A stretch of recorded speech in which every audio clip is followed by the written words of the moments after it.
भगवान की। खूब खूब आप लोगों का स्वागत, अभिनंदन। आज अहिल्यानगर में युवा पथ प्रदर्शन के इस कार्यक्रम में आप सब लोग आए हैं। बहुत समय हम नहीं लगाएंगे, बस जो मुख्य मुख्य बातें हैं जिनसे युवाओं को कुछ मिलना चाहिए वो कह कर के आप लोगों के फिर कुछ प्रश्नों के उत्तर देंगे और इस कार्यक्रम को फिर विश्राम देंगे। सबसे पहली बात, एक चीज तो आप लोगों ने अनुभव कर ली होगी। अभी अभी मैं सोच रहा था, कल जब हम कथा में बोल रहे थे कि कौन लोग कथा में आ सकते हैं, तो वहां कहा गया कि 17 वर्ष से लेकर के और 35 वर्ष तक के लोग ही इस कार्यक्रम में आइए।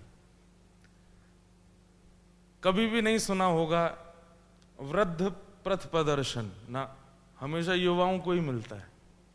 इसका मतलब क्या है कि जिस एज में आप हो, अगर वो 16 से लेकर के 35 के बीच की एज है, तो इट मीन्स आपके पास अपॉर्चुनिटी है सब कुछ बदलने की। 35 के बाद चांस नहीं मिलता। 40 के बाद आप जैसे हो फिर वैसे ही रहोगे।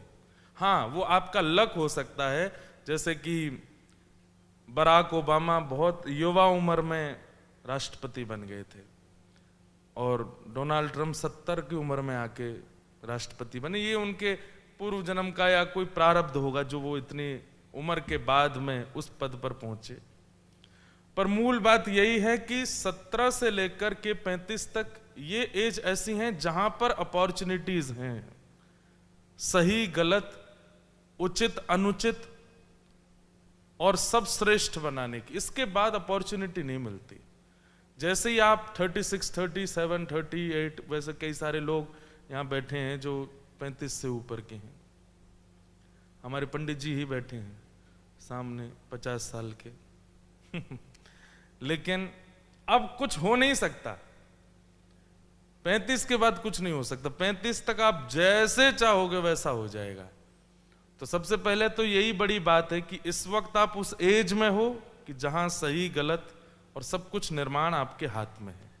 35 के बाद आप चाह करके भी कुछ नहीं बदल पाओगे। तो बहुत ध्यान से सुनिएगा। आज सुबह सुबह जब हम उठे तो उठते ही मैंने अपने आप से प्रश्न किया और फिर उसी प्रश्न पर मैंने सोचा आज इसी पे बोलेंगे। और वो प्रश्न क्या था, ध्यान से सुनना। दुनिया में ऐसी कौन सी वस्तु है या ऐसा कौन सी बात है या ऐसी कौन सी चीज है या ऐसा कौन सा व्यक्ति है या ऐसी कौन सी स्थिति है जिसको प्राप्त करने के बाद मेरे जीवन में कभी दुख नहीं आएगा? ये प्रश्न मैंने खुद से पूछा कि ऐसा क्या हो जाए मेरे साथ कि वो होने के बाद मैं कभी दुखी नहीं होऊंगा। और मैं अभी तक सोच रहा हूं, ऐसा कोई उत्तर ही नहीं मिला। ऐसी कौन सी वस्तु है या ऐसी कौन सी उपाधि है या ऐसा कौन सा समय है या ऐसी कौन सी स्थिति है जिसमें मैं पहुंच जाऊं और मुझे फिर दुख नहीं मिलेगा? कुछ भी नहीं। आंसर आया कुछ भी नहीं। लेकिन फिर भी हम सब भाग रहे हैं। जब छोटे होते हैं तो मन में विचार करते हैं 12th पास आउट हो जाएं, फिर मुझसे ज्यादा सुखी कोई नहीं। 12th पास करने के बाद में फिर आता है कॉलेज, यूनिवर्सिटी। फिर लगता है ये डिग्री मिल जाए, उसके बाद मुझसे ज्यादा सुखी कोई नहीं। गिरते पढ़ते मेहनत करते सिर के बाल उड़ा करके वो भी प्राप्त कर लेते हैं। आपको हिंदी समझ आ रही ना सबको?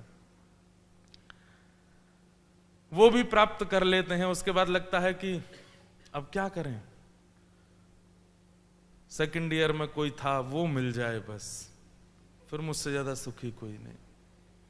अब तो बस इसको प्राप्त करना है, यही मेरे उद्देश्य है, इसके साथ मुझे रहना है। और उससे ब्याह करने के लिए मित्रों को मनाओ, परिवार को मनाओ, सबको कर करा के उसके परिवार सब चीज हो गया, सेटलमेंट, ब्याह हो गया। अब 1 साल बाद वो भी दुख दे रही है। पहले मेरा भी ब्याह कुछ दिन पहले ही हुआ है, लेकिन मैं तो प्रवचन बहुत समय से कर रहा हूं ना, तो इसलिए मुझे बहुत कुछ पता है। पहले ब्याह के वर्ष में चंद्रमुखी 1 वर्ष होने के बाद मैं सूर्यमुखी और फिर जीवन भर ज्वालामुखी। कहने का अभिप्राय उसके लिए सोचा था ये मिल जाए बस बस बस, ये मेरा गोल है, इसके बाद मैं दुखी नहीं रहूंगा। फिर दुखी रहते हैं, फिर होता है कि एक पुत्र हो जाए, फिर होता है एक और पुत्र हो जाए, फिर अरे एक पुत्री तो हो जाए, अब उनको इस स्कूल में पढ़ाओ, अरे इनको ये कॉलेज में भेजो, इनका ब्याह करना है, अरे उचित दामाद नहीं मिले, उचित बहू नहीं मिली, अब उसके लिए दुखी, अब इनके भी बालक हो जाएं। व्यक्ति करता करता करता करता 80 की उम्र में जाकर के ये प्रश्न करता है जो मैं अभी आज अपने आप से सुबह कर रहा था। ऐसी कौन सी सिचुएशन है लाइफ की जिसके बाद मैं खुद से ये कहूं कि अब मैं दुखी नहीं रह सकता। 80 साल की उम्र में जाके व्यक्ति ये सोचता है, यार जो जो चाहा सब हासिल कर लिया, फिर भी दुखी रहा मैं। ऐसी कोई भी सिचुएशन नहीं है जो आपको प्रसन्न कर सके, कोई भी गोल नहीं है जिसके बाद आपके जीवन में दुख नहीं आएगा, कोई भी व्यक्ति ऐसा नहीं है जिसके बाद, तो ये बात आपको स्वीकार करनी पड़ेगी कि दुख मेरे जीवन का एक हिस्सा है, वो आएगा। अब यहां आप अपने आप को सांत्वना कैसे दे सकते हो? आएगा पर हमेशा नहीं रहेगा, वो जाएगा जरूर। और एक बात सुन लीजिए, इस लाइफ में कुछ भी कांस्टेंट नहीं रहता। दुख कांस्टेंट नहीं है, तो जो लोग अभी सुखी चल रहे हैं, जिनके जीवन में कोई दुख नहीं है, वो भी घबराइएगा, क्योंकि सुख भी कांस्टेंट नहीं है। आज धनवान हो तो ये लगे कि बस अब मेरे पास सब कुछ है, गाड़ी है, बंगला है, ये है वो है सब, एक दिन वो भी नहीं रहेगा, जाएगा। अब एक बड़ी सामान्य सी बात, कोई एक व्यक्ति आया, उसकी सबने प्रशंसा की, वो कौन? अहिल्यानगर का बहुत बड़ा आदमी है, बहुत पैसे वाला आदमी है, इस पर इतना धन है, इतनी संपत्ति है, इसके पास ये है वो है, सब कुछ है। मतलब मैं इस चीज पर इसलिए बात कर रहा हूं क्योंकि हमारे थॉट प्रोसेस में यही चलता रहता है कि ये मिलना चाहिए मुझे। अब अहिल्यानगर का वो व्यक्ति आया, उसके पास सब कुछ है, उसके पास बड़ी बड़ी गाड़ियां हैं, उसकी पत्नी बहुत अच्छी है, बच्चे बहुत अच्छे हैं, सब कुछ बहुत अच्छे हैं, लेकिन तभी किसी ने कह दिया कि इस सभागृह में बहुत अच्छा हाथ देखने वाला व्यक्ति बैठा है। तो वो सब कुछ प्राप्त करने वाला व्यक्ति भी उसके पास जाकर जाए, बता देना थोड़ा सा देख के, क्यों? वो भी दुखी है किसी चीज से, वो भी परेशान है। तो एक बात पक्की है कि सब कुछ मिल जाने पर भी आप प्रसन्न नहीं रह सकते, दुख आपके जीवन में नहीं आएगा, ऐसा नहीं है। तो क्वेश्चन क्या होना चाहिए? क्वेश्चन ये होना चाहिए कि मैं ऐसा जीवन में क्या करूं कि मेरी लाइफ की सिचुएशन कैसी भी आवे, कुछ भी प्राप्त होवे, कुछ भी छूटे, कुछ भी मिले, कुछ भी बिछड़े, मैं हर स्थिति में पॉजिटिव रहूं। एक क्लास में टीचर ने बच्चों से पूछा, बड़े होके क्या बनोगे? किसी ने कहा डॉक्टर, किसी ने कहा इंजीनियर, किसी ने कहा कथावाचक। मैंने कहा था अपनी क्लास में, आज ताली बज रही है। जब मैंने अपनी क्लास में कहा था तो बच्चे हंसे थे। जब मैं 7th 8th क्लास में था तो पिताजी कथा करते थे, तो उनको देख के लगता था कि मैं भी ऐसे कभी कथा करूंगा। ये नहीं पता था कि करना और बनना कितना मुश्किल है, बस ये लगता था ऐसा बनना है। तो जब हमारी टीचर ने क्लास में पूछा कि आपका फ्यूचर प्लान क्या है, क्या बनना चाहते हो, तो बच्चों का 3-4 आंसर्स तो रटे हैं, ये तो बोलेंगे ही बोलेंगे। सबसे पहला डॉक्टर, दूसरा पायलट, पायलट ही नहीं बन पाते हैं, पायलट जरूर बोलेंगे, डॉक्टर जरूर बोलेंगे। फिर उस समय पर बहुत कम बच्चे ऐसा बोलते थे, इंजीनियर, चार्टर्ड अकाउंटेंट या कुछ भी। जब आए मेरे पे तो मुझसे बोले क्या बनोगे? मैंने कहा कथावाचक। बच्चों की तो क्या, माँ वो टीचर भी हंसी स्कूल क्यों आ रहे हो बेटा, गुरुकुल जाओ, गुरुकुल। हमने कहा कोई बात नहीं।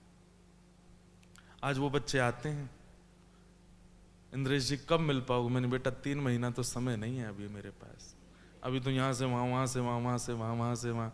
वो फिर हमारे इसको फोन कर, उसको फोन करे, इनको बोलो मैं इनके साथ क्लास में पढ़ा था, मैंने क्लास में पढ़ा था, पर हंसा भी तो था ये सुन के कि मैं कथावाचक बनूंगा। तो ये एक अलग बात है, पर बात यह है कि पूछा गया कि क्या बनना चाहते हो, तो सब बच्चों ने कहा मैं ये बनना चाहता हूं, मैं ये बनना चाहता हूं, मैं ये बनना चाहता हूं। लेकिन एक बालक उठ के बोला मैं प्रसन्न इंसान बनना चाहता हूं, मैं सुखी इंसान बनना चाहता हूं। और उसके उत्तर ने पूरी क्लास को स्तब्ध कर दिया। हम प्रसन्न रहना चाहते हैं, ये प्रायोरिटी हमारी चीजों के पीछे छुपी हुई है। मैं प्रसन्न बनना चाहता हूं, लेकिन मैं प्रसन्न होऊंगा डॉक्टर बनके, मैं प्रसन्न होऊंगा इंजीनियर बनके, मैं प्रसन्न होऊंगा उससे ब्याह करके, मैं प्रसन्न होऊंगा इतना कमा के, मैं प्रसन्न होऊंगा ये नहीं। प्रसन्नता को किसी के पीछे मत छुपाइए, किसी के पीछे मत छुपाइए। आप बस ये बोलिए मैं प्रसन्न रहना चाहता हूं, प्रसन्न रहना चाहता हूं, ये आपकी प्रायोरिटी हो जाएगी तो आप 2 रुपए में भी प्रसन्न रहोगे। प्रसन्न रहना चाहता हूं, ये आपकी प्रायोरिटी हो जाएगी तो आप लोकल बस में भी प्रसन्न रहोगे। मैं प्रसन्न रहना चाहता हूं तो आप एक ऐसी कन्या या ऐसे पुरुष से विवाह करके जो आपके अनुकूल नहीं है, आप वहां भी प्रसन्न रहोगे। संत श्री तुकाराम जी महाराज, उनकी पत्नी अनुकूल नहीं थी, मैं कथा में सुनाता हूं। उनकी पत्नी, संत श्री तुकाराम जी महाराज के जीवन में घटना घटी थी कि महामारी और कुछ भुखमरी हुई थी महाराष्ट्र में, जिसके कारण उनकी पत्नी और बेटा दोनों का निधन हो गया था। तब उनका दूसरा विवाह हुआ। तो दूसरा विवाह जिससे हुआ वो बड़ी तेज थी, बहुत लड़ती झगड़ती और बहुत सुनाती थी। पूरा गांव जानता था कि तुकाराम जी की पत्नी लड़ती है, लेकिन तुकाराम जी प्रसन्न रहते थे। गांव के बाहर एक पहाड़ था, उसके ऊपर बैठे रहते थे। प्रसिद्ध कथा है कि एक बार तुकाराम जी गन्ने बेचने के लिए गए। पत्नी बोली आज तो खूब सारा धन आएगा घर में, आज तो सब बढ़िया रहेगा। जैसे ही वो गए और वहां पहुंचे तो उस समय कैंडीज तो होती नहीं थी, टॉफी तो होती नहीं थी, गन्ना ही मीठा होता था। बच्चों को गन्ने का ही शौक होता था। तो गन्ना देख करके बच्चे पीछे पड़ गए। तुकाराम जी बोले भाई इन पे पैसे तो होंगे नहीं, बांट दिए, ले एक तुम ले जाओ, एक तुम ले जाओ, एक तुम ले जाओ। एक अकेला बचा, लेके वापस आए तो पत्नी खुश हो गई, सारे गन्ने बिक गए, खूब सारा धन आया होगा आज तो। तुकाराम जी से जाकर तुरंत बोले जल्दी दो, जल्दी दो, जो लेके आओ कमा के लाओ, जल्दी दो। पत्नी से बोले कि वो तो सारे गन्ने तो चले गए। बोले वो इसी तो उसको जो बेका होगा उसके पैसे दे दो। बोले बेच के नहीं आया, बच्चे पीछे पड़ गए तो सबको फ्री में बांट दिए, एक बचा है। अब मैं ये सोच रहा हूं कि हम तो खाने वाले 2 हैं, अकेला गन्ना कैसे खाएं। पत्नी ने गन्ना लेकर के जोर से घुमा के मारा तुकाराम जी को। बोले सब बेका है बाहर। लेकिन तुकाराम जी उस चोट को ना देख के गन्ना देख रहे थे, तो गन्ना 20 से 2 हो गया। तुकाराम जी बोले कितनी मेधावी बुद्धि वाली पत्नी है मेरी। इसने तुरंत उत्तर दिया, 1 से गन्ना 2 कर दिया, आ चल आधा तू खाना आधा मैं खाऊंगा। हाँ दोनों। अब यहां बात क्या है, तुकाराम जी के लिए प्रायोरिटी अच्छी पत्नी नहीं है, तुकाराम जी के लिए प्रायोरिटी प्रसन्न रहना। आप चाहे वो जैसी हो। हम लोग प्रसन्नता को वस्तु के पीछे, व्यक्ति के पीछे, एक स्थिति के पीछे छिपा के रखते हैं। प्रसन्नता को छुपाओ मत। मुझे प्रसन्न रहना है, बस हर दिन यही बोला करो, मुझे खुश रहना है, मुझे प्रसन्न रहना है, मुझे खुश रहना है, मुझे प्रसन्न रहना है। हर दिन ये बोला करो। अब चाहे जो हो जाए उसमें भी प्रसन्न ही रहोगे आप। चाहे जैसी स्थिति हो जाए आप प्रसन्न ही रहोगे। हमने प्रसन्नता को वस्तु, व्यक्ति, स्थिति, धन आदि आदि वस्तुओं के पीछे छुपाया, इसलिए वो वैसा नहीं होता तो हम दुखी हो जाते हैं। तुकाराम जी महाराज के पास एक युवा बालक गया गांव का, और उसने जाकर के कहा मेरे घर वाले पीछे पड़े, ब्याह कर लो, ब्याह कर लो। तो तुकाराम जी बोले तो फिर? बोले मैंने कहा तुकाराम जी कहेंगे तो करूंगा, क्योंकि सब जानते हैं आपका गृहस्थाश्रम कैसा चल रहा है, हम सब आपकी पत्नी का स्वभाव जानते हैं, आप मेरे घर वालों से मना कर देना। हाँ तुकाराम जी बोले ठीक है बुलाओ। घर वाले गए, महाराज जी आप इसको बोल दीजिए ब्याह कर ले। तुकाराम जी बोले आज ही कर दो, अभी करो। उसने कहा मैंने आपसे कहा था कि आप, और भाई दूध का जला छाछ फूंक के पीता है और दूसरों को भी फूंक के पीने की सलाह देता है। जब आपका खुद का विवाह इतना बेकार जा रहा है तो आपने मेरे घर वालों से क्यों कहा? अच्छा वैसे मोस्टली ऐसा होता है, जिनके ब्याह नहीं हुए हैं हाथ ऊपर करना, ऑलमोस्ट सबके ही नहीं हुए। किसी भी ब्याह करने, मुझसे मत पूछना, पर जिनके ब्याह हो चुके हैं उनसे पूछ के देखना, मैं शादी कर लूं, तो वो पता क्या करेगा, कर तो ले, वैसे इतना सोचा क्यों भाई, तुम्हारी हो गई सीधे बोल दो ना कर लो। लेकिन ब्याह जिसका हो गया है उससे जब जब पूछोगे कि मैं शादी कर लूं, कर लो। अरे भाई थोड़ा हैपनिंग आंसर दो, थोड़ा खुश होकर जवाब दो, नहीं देगा। लेकिन तुकाराम जी महाराज तुरंत बोले, बोले इसका अभी ब्याह करो। चरणों में वो बालक गिर गया, बोले आपने ऐसा क्यों किया, आपका खुद का जीवन देखिए ना। आपको कम से कम युवाओं को सलाह देनी चाहिए कि जब मेरा जीवन इतना खराब है तो मैं तुम्हारा क्यों करवाऊं। क्यों कहा आपने कि मैं भी ब्याह कर लूं। बोले देखो कितना अच्छा उत्तर दिया तुकाराम जी। बोले पत्नी अगर अनुकूल मिल गई, जैसी तुम चाहते हो वैसी मिल गई, तो तुम प्रसन्न रहना, तुम और पत्नी दोनों खुश रहना। और पत्नी यदि ऐसी मिली जैसी मेरी है, तो एक गांव में 2 तुकाराम हो जाएंगे, मैं भी हूं तू भी हो जाएगा। क्योंकि भाई मेरे इस निर्माण का बहुत बड़ा कारण मेरी पत्नी है। प्रसन्न रहना हमारी प्रायोरिटी होनी चाहिए। किसी स्थिति से हम प्रसन्न रहें ये मत रखो। सबसे पहली बात, मैं ऐसा करूं तो प्रसन्न हो जाऊंगा, मैं ऐसा नहीं हो सकता। आप दुनिया की कितनी भी ऊंची स्थिति में पहुंच जाओ, आप प्रसन्न नहीं रह पाओगे। आप ये सोचो कि चाहे जैसी स्थिति हो मैं प्रसन्न रहूंगा, तो ही रह सकते हो। किसी सिचुएशन के पीछे प्रसन्नता नहीं रहनी चाहिए। सिचुएशन पीछे है, प्रसन्नता आगे रहनी चाहिए।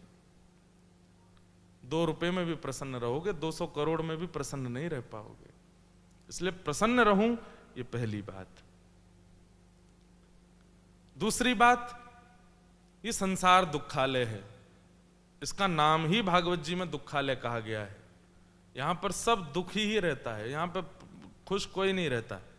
बस जो मन से मान ले अपने आप को वही खुश रहे। अब यहां बात आती है कि महाराज जी ऐसे कैसे रहा जाए कि मैं प्रसन्न ही रहूं।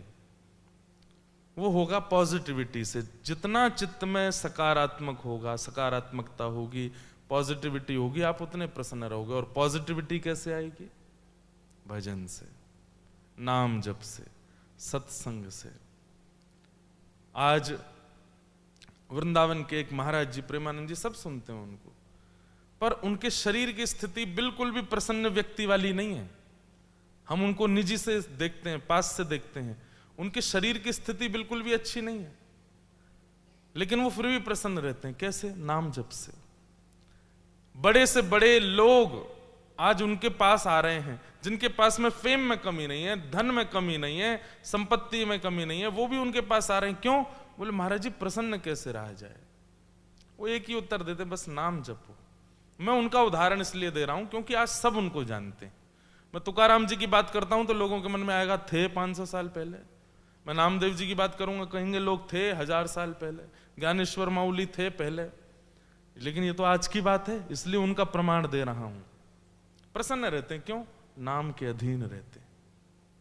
तो सबसे पहली बात, मैं प्रसन्न रहूंगा।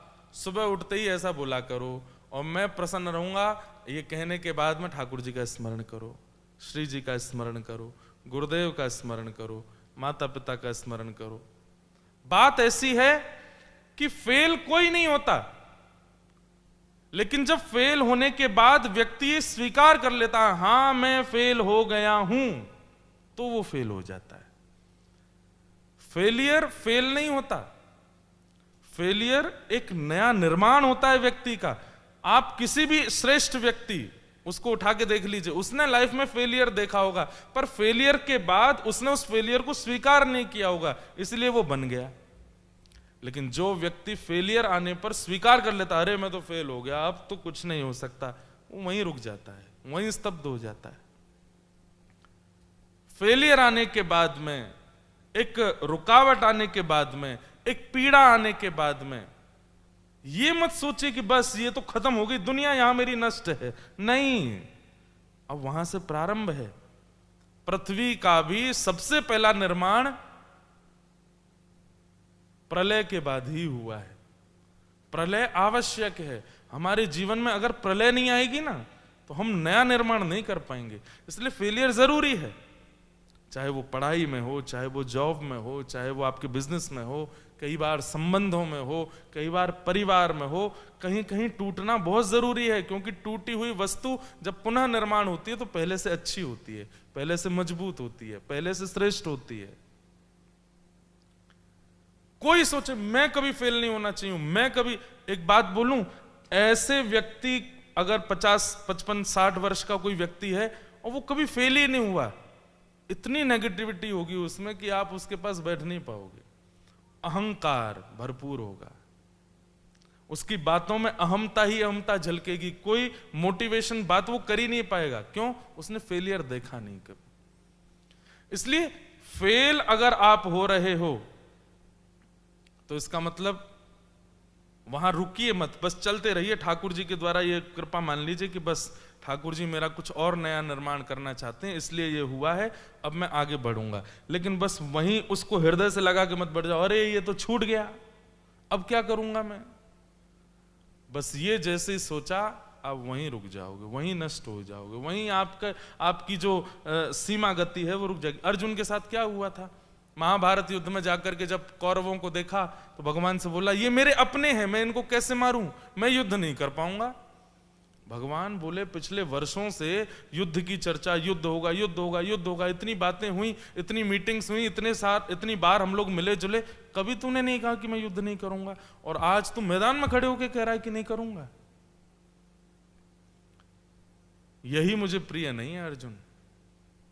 या तो पहले ही स्टेप बैक कर लेना था कि नहीं मैं पढ़ने ही नहीं जाऊंगा क्योंकि मुझे डर है कि मैं फेल ना हो जाऊं, लेकिन पढ़ने आ गया है तो अब फेल होना है, पास होना है, फर्स्ट डिवीजन आनी है, लास्ट आनी है, पिछड़ना है, आगे बढ़ना, ये सब छोड़, तू बस अपना कर्म कर, निकल पड़ आगे, और कुछ भी आवे रिजल्ट घबराना नहीं। घबराना नहीं, बस चलते रहना, पॉजिटिविटी लाओ, और वो पॉजिटिविटी सत्संग से आएगी, नाम से आएगी, कथा से आएगी। हम जिस संप्रदाय में दीक्षित हैं, श्री रामानुज संप्रदाय, जिस संप्रदाय का मुख्य स्थान है दक्षिण में तिरुपति बालाजी। तिरुपति बालाजी इस संप्रदाय में एक आचार्य हुए, उनका नाम था यामुनाचार्य। क्या नाम था? यामुनाचार्य। बहुत सुंदर अच्छी कथा है, ध्यान से सुनना। यामुनाचार्य जी बहुत विद्वान थे, पर विद्वान होना एक बात होती है और विवेकी होना विशेष बात होती है। विद्वान और विवेकी में अंतर क्या है? थोड़ा इजी वे में समझो। मुझे पता है हींग क्या होती है, मुझे पता है नमक क्या होता है, हल्दी क्या होता है, टमाटर क्या होता है, अदरक क्या होता है, सबके बारे में नॉलेज पूरी है, पर सब्जी बनानी नहीं आती। सबके बारे में नॉलेज होना ये होता है विद्वान। और विवेकी किसको कहते हैं? वो जो बनाना जानता है, कितना टमाटर डालना है, कितनी हींग डालनी है, कितना नमक डालना है। अब विद्वान तो बहुत है, सब पता है कि ये नमक है, ये सोडा है, ये हींग है, ये अदरक है, ये टमाटर है, ये आलू है, सब कुछ जानता है। लेकिन जैसे उसको पेन दे दिया, उसको बनाने के लिए कहा गया, अब हींग कितनी डालनी है ये कुछ पता ही नहीं है, वो तो बर्बाद कर देगा, जहर बना देगा, उसको खा करके व्यक्ति मृत्यु तक को प्राप्त कर सकता है। विवेकी बनिए, विद्वान नहीं। सारी नॉलेज मेरे अंदर आ जाए ऐसा व्यवहार मत करो। सबका विवेक मुझको पता हो कि कहां किसको कैसे किस प्रकार से यूज करना है। ये सत्संग से ही आता है। ये आपको कॉलेज में, स्कूल में, यूनिवर्सिटी में नहीं मिलेगा, नहीं मिलेगा, नहीं मिलेगा। इसके लिए तो आपको सत्संग ही करना पड़ेगा। सत्संग विवेक देता है, बिनु सत्संग विवेक न होई, गोस्वामी तुलसीदास जी कहते हैं। आजकल के बच्चे क्या कर रहे हैं? आजकल के युवाओं में नॉलेज बहुत है, विवेक नहीं है। जानते सब हैं, पर उसका प्रयोग कैसे करना वो नहीं जानते, विष बना देते हैं उसको। नॉलेज नष्ट कर रहे हैं अपनी, विवेक युक्त नहीं है। तो विवेकी कैसा होता है? यामुनाचार्य जी के प्रसंग से सुनो। तो श्री यामुनाचार्य जी बहुत विद्वान थे। तो दक्षिण में एक राजा था, उसका नाम पांडे राजा। तो पांडे राजा के यहां पर एक विद्वान रहते थे, उनका नाम था कोलाहल। नाम ही था कोलाहल। उस कोलाहल का व्यसन था, व्यसन समझते हैं, एडिक्शन। एक एडिक्शन था। कैसा एडिक्शन था? कि दूसरे विद्वानों को हराना और हरा के फिर उनका मजाक बनाना, इसका उसको व्यसन था। उसको भूख नहीं लगती थी, प्यास नहीं लगती थी, नींद नहीं, उसको ये लगता था किसको हराऊं और फिर उसका मजाक बनाऊं। कोलाहल मतलब नॉलेजेबल था, विद्वान था, पर विवेकी नहीं था। और श्री यामुनाचार्य जी विवेकी थे। तो एक बार कोलाहल क्या करता था, राजा को ये देखना अच्छा लगता था कि कोलाहल दूसरों को कैसे हराता है, उसको वो देखने का शौक था। किसी को संगीत सुनने का, किसी को नृत्य देखने का, किसी को आदि आदि चीजों का शौक, उसको ये शौक था। एक तरफ कोलाहल बैठे, दूसरी तरफ दूसरा पंडित, और राजा बैठ के देखता था इसको हरा के दिखाओ। तो कोलाहल उसको हराता था शास्त्रार्थ में। तो एक बार राजा के पास समाचार पहुंचा कि दक्षिण भारत में एक विद्वान है, उनका नाम है यामुनाचार्य, उनको बुलवाओ। तो यामुनाचार्य जी को बुलवाया गया। यामुनाचार्य जी बड़े विवेकी थे। तो यामुनाचार्य जी के आते ही, उनका रूप देखते ही पत्नी राजा से बोलती है, आज तुम्हारे पंडित जी हारेंगे, कोलाहल हारेगा, ये जीतेंगे। तो राजा बोला कैसे कह सकती हो? बोले इनका मुखमंडल बता रहा है, लोगों की मुख देख करके पता चलता है कि वो विद्वान है, पर इनका मुख देख करके पता चल रहा है ये बड़े शीलवान है।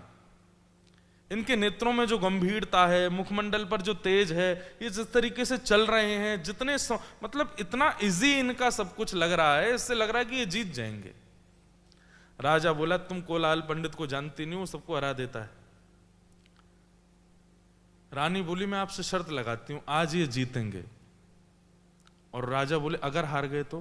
बोले अगर ये हार गए तो मैं रानी पद से त्याग कर दूंगी, रहूंगी आपकी पत्नी, पर दासी की तरह रहूंगी, जैसे अन्य दासियां हैं ना, राजकीय श्रृंगार करूंगी ना, मुकुट पहनूंगी, कुछ नहीं, दासियों की तरह आपके पास रहा करूंगी, अगर ये हार गए तो। और रानी ने कहा अगर ये जीत गए तो? राजा बोले बताओ। बोले फिर आधी संपत्ति, आधा साम्राज्य इनको दे देना आप। राजा बोले ठीक है, शर्त लगी। राजा रानी दोनों में शर्त लग गई। यहाँ यामुनाचार्य जी आकर के बैठे, सामने कोलाहल पंडित बैठा। अब कोलाहल इतना जीत चुका था, कभी हारा ही नहीं था, उसको अपनी जीत का बड़ा घमंड। यामुनाचार्य जी बड़े दीनहीन ऐसे नेत्र नीचे करके बैठे थे। कोलाहल बोला ये तो पहले ही हार गया है, मुझे नजर ही नहीं मिला रहा है। राजा आकर के बैठा। राजा ने कहा बताइए किस विषय पर शास्त्रार्थ होगा?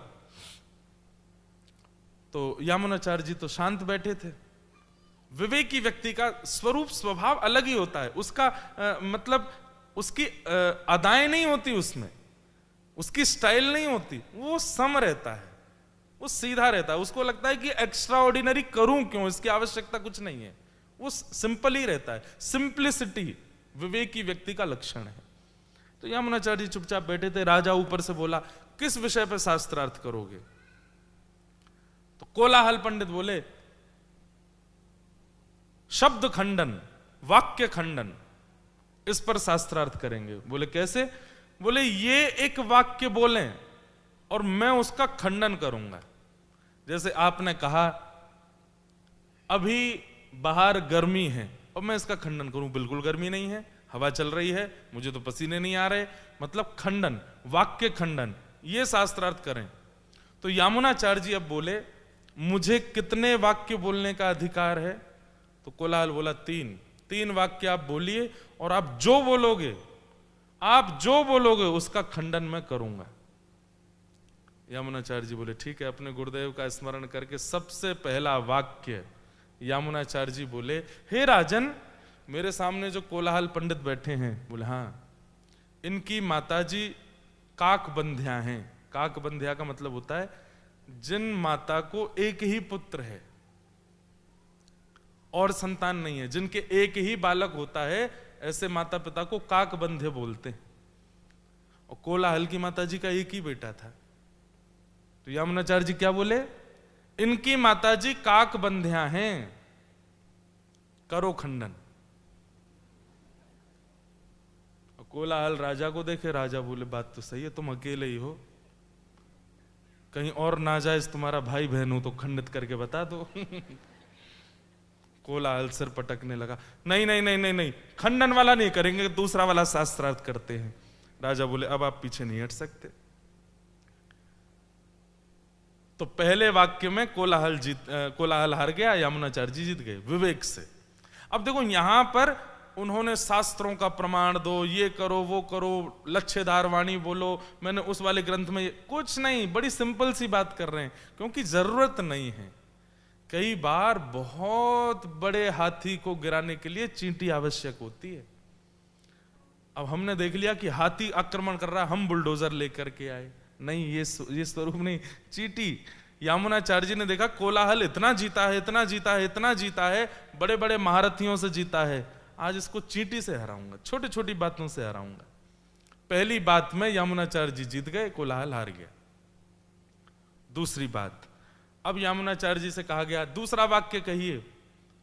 कोलाहल पंडित जी तैयार हैं खंडन करने के लिए? बोले जी। तो जिस द्रविड़ देश में हम लोग बैठे हैं, यहां के राजा पांडे ये बड़ी शास्त्र नीति और बड़े बड़े अच्छे ढंग से अपना राज्य चलाते हैं, करो खंडन। कोलाहल बोला,